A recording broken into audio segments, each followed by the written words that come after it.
LT, and this is my garage.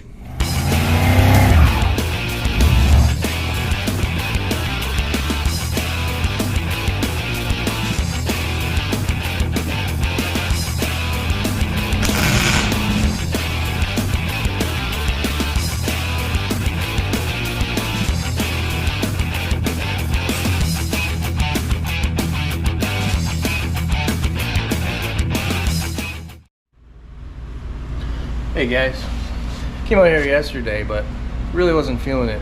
Just kind of one of them days, I guess.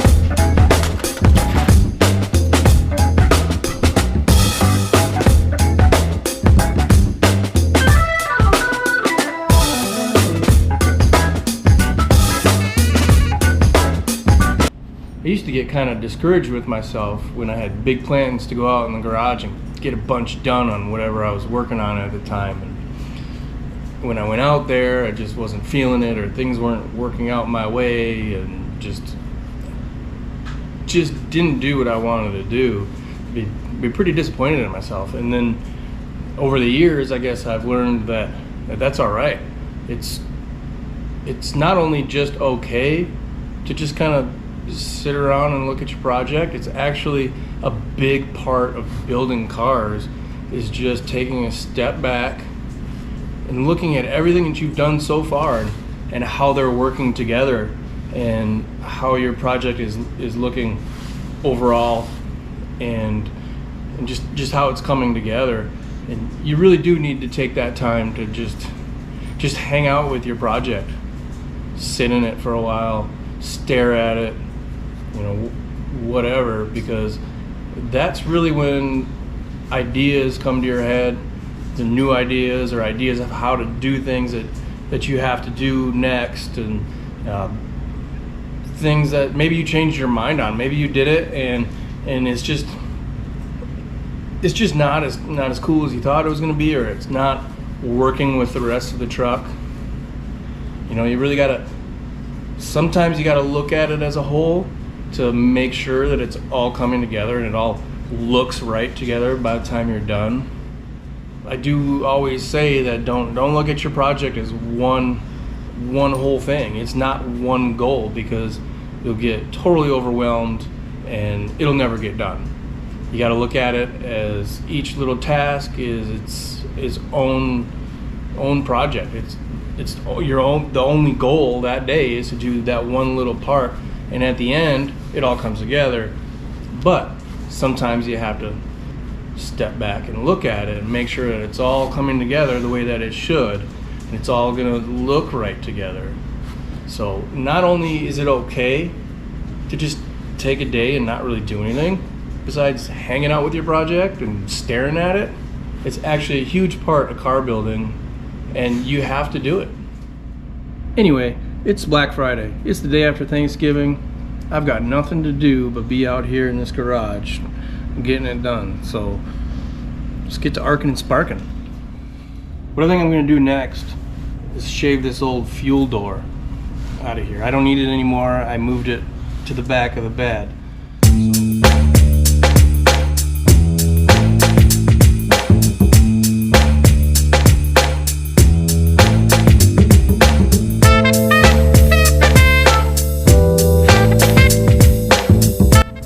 What I'm going to do is cut out a piece of sheet metal to weld in there, and there's a lot of ways I could do it.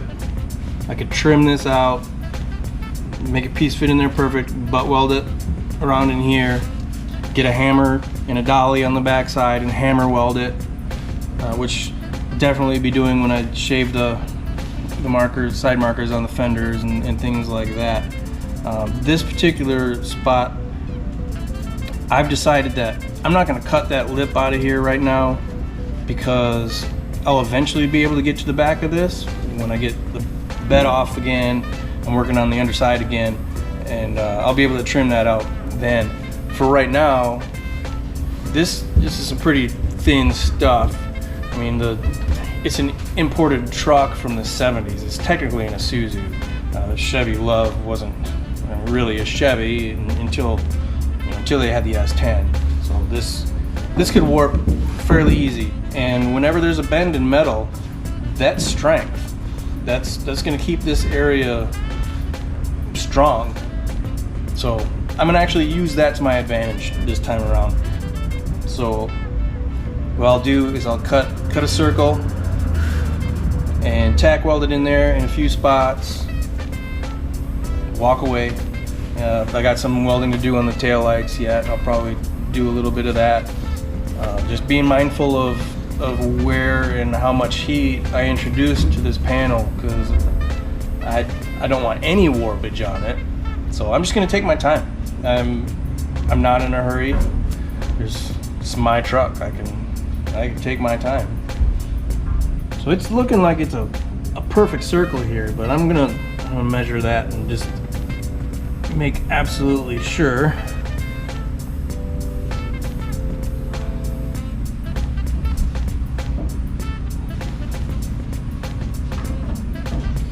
Yeah, it looks like it's a perfect circle, but it certainly is not. So I'll have to find my shape, cut that out of sheet metal.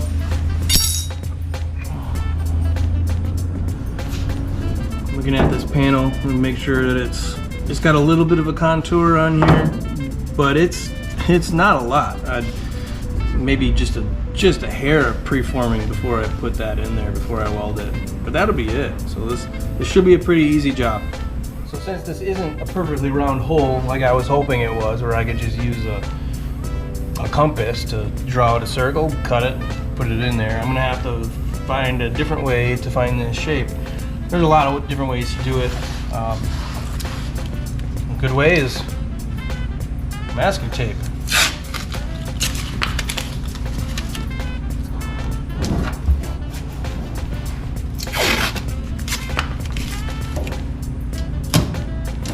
Do a 50-50 overlap here.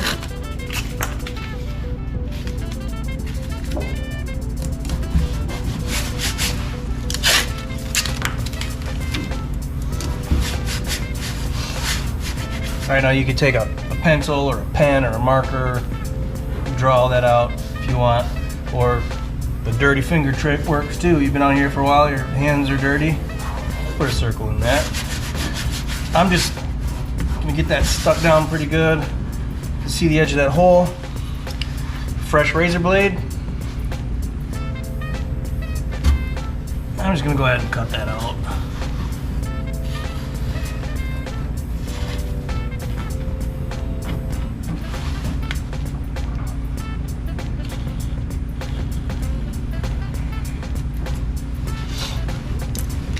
All right, now I got my shape and a masking tape.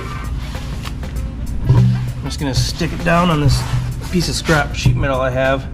It's a 16 gauge, a little thicker than what the truck is, but that'll be good. Give me a little extra to grind down later on. A little extra material to take on some of that heat that I'm about to put into it.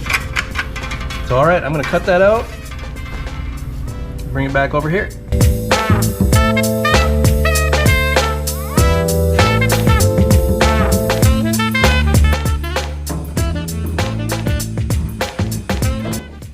Yeah, that's pretty dang good right there. A little trimming on the outside to get it to sit in there a little more flush, and we'll be good to go. You'll notice that I've left the tape on both of these, and that's because I'm lining up my tape lines,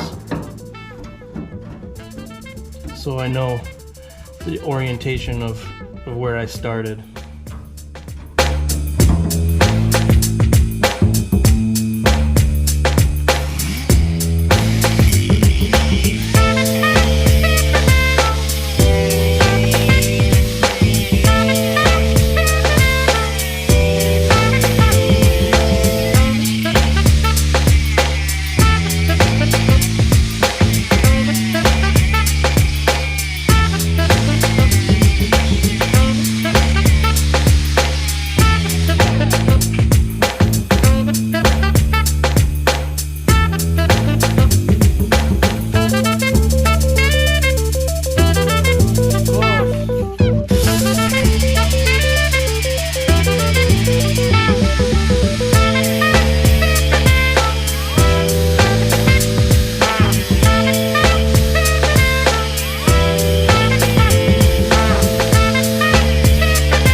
calling that good.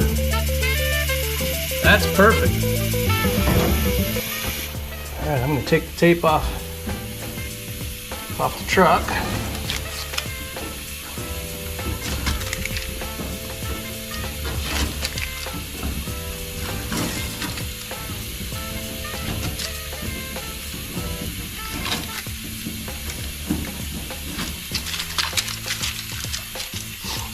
Using these roll-lock discs here, I get them from a local body shop supply. They're kind of expensive, but they get the job done really well, and they're actually cheaper by going to a body shop store and buying a box of them than going to some other local store that has these, and they're just ridiculously expensive. I'm sure there's some cheaper places on Amazon or something, but this is local. I drive by there every day, so that's what I do. I'm gonna get rid of the paint around here and insert into this lip a little bit. Like I said, I'm leaving that lip in there for now. Eventually I'll cut it out, but for now I'm gonna leave it there.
Alright, I got my paint cleaned off there. Got my filler piece here. Made a mark of what weighs up. It's gonna fit right in there. A lot of times what I would do is clean off the back side of this and spray it with like a weld through primer or something that's gonna protect this if I can't ever get to the back side of it again.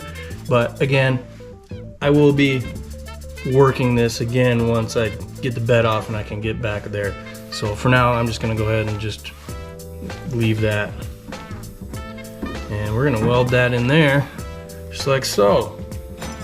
Protect your white walls, kids.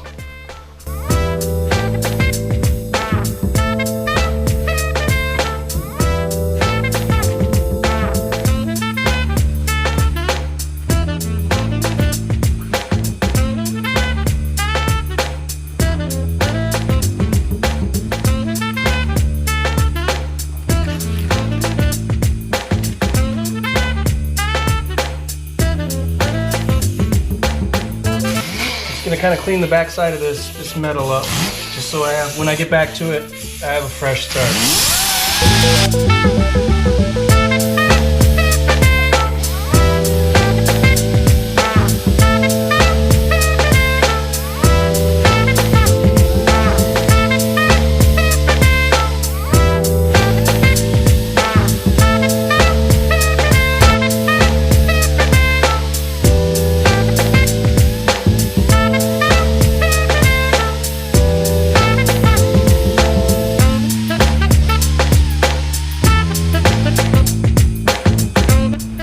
Clean the edges off where I'm going to be welding, just so I know that everything is nice and clean.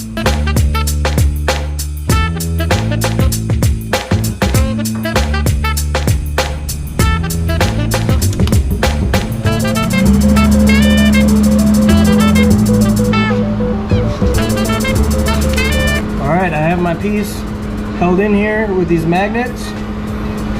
Totally flush. It's ready to go. I do use these magnets a lot. Sometimes you fumble around with them and they're a pain, and I actually have better luck with masking tape. But this is perfect. It's ready to go. So what I'm gonna do is I'm gonna start right here. Put a tack there. I'm gonna put a tack down here, there, and there. And at that point, I'm gonna remove the magnets, walk away for a second, and get back to it.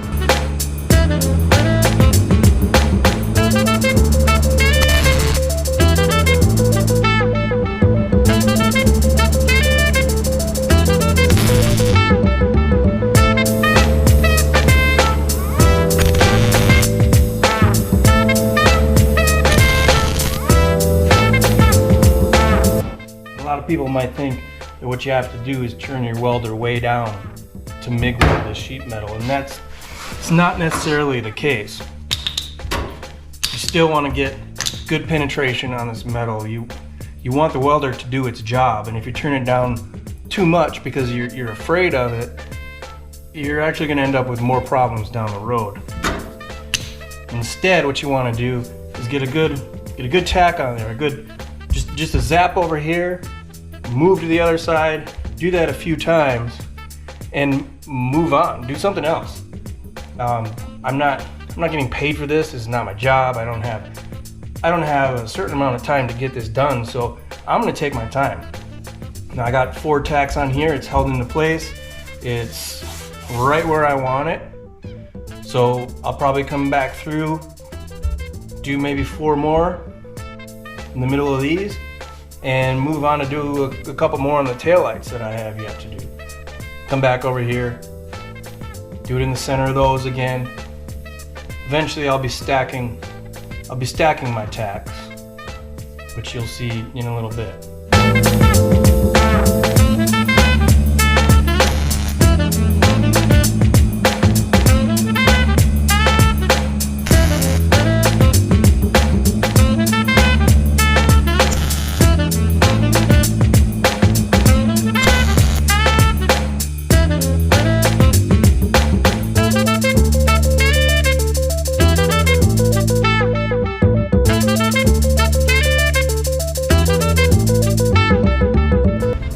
Made my way around a couple times. This is where I'm at with this now. There's tack welds all the way around here. I just do a couple and then I move, and that's kind of how I'm controlling my heat here. A lot of times when I do a tack weld, I'm gonna hit it with some air to cool it down. One thing to keep in mind about that though is that when it cools down that quickly, it's actually making the weld a little brittle. So, well, Daisy's here to inspect my work. Say hi, Daisy. Hi. Not interested. So now what I'm going to do is continue to do a couple tacks here, a couple tacks up there in the third brake light. Taillight's back there. They're about all welded up, so not much more I can do back there, but yeah, so I'm gonna just start stacking these tacks now, which means I'm just gonna start putting them right next to each other. I'm gonna do one down here, then I'm gonna go up here and I'm gonna do one right next to that one, put one right next to that one. Eventually this is all gonna be welded up solid, and it's gonna be pretty ugly with all these tacks, but doing this and paint too is you're never really too concerned about how pretty it is until the final coat. It's gonna look worse before it looks better. So don't stress out over how things are looking in the middle of the process. Start worrying about that later on.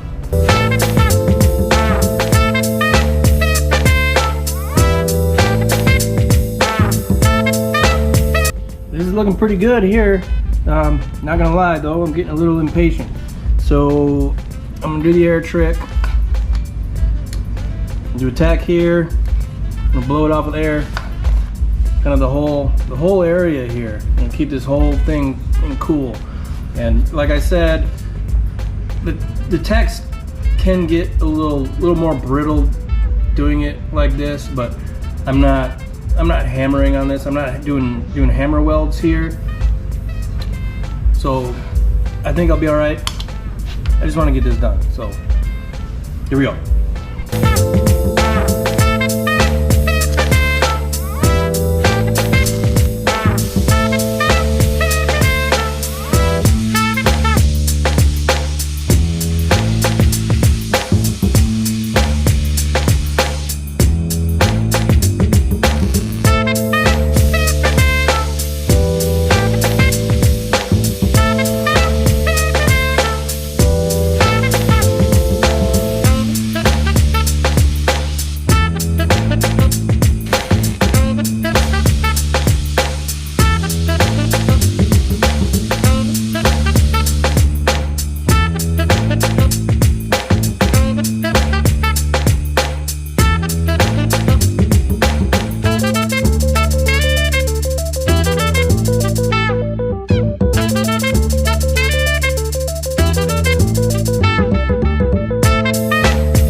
All right, so we got that welded up solid.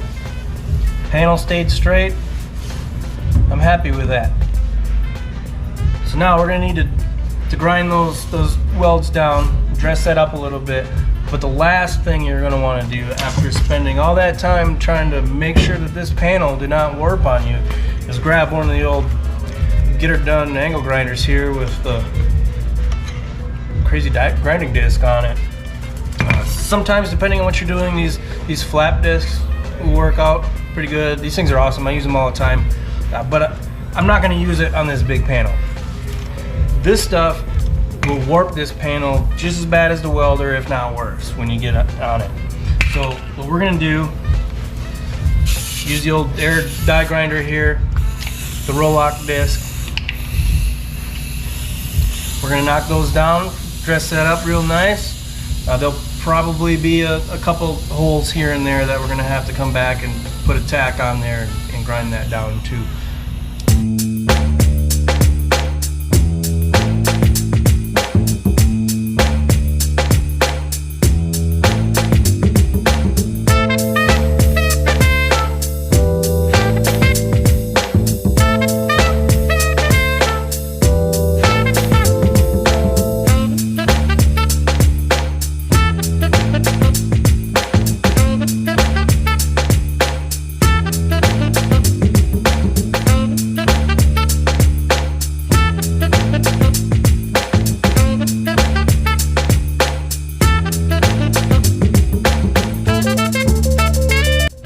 There it is.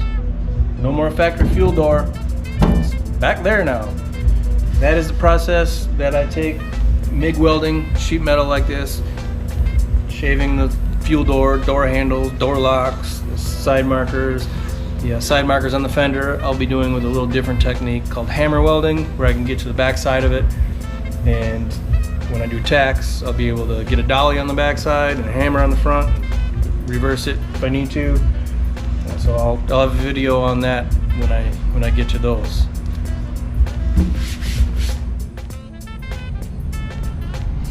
I love building custom vehicles, and I'm really liking making these videos and sharing them with you guys. So hope you enjoy it, and if you do, you want to see me finish this truck and many more projects, subscribe, like, share, all that stuff. It's gonna help me with this channel and help me keep doing it. So I guess that's it. See you next time.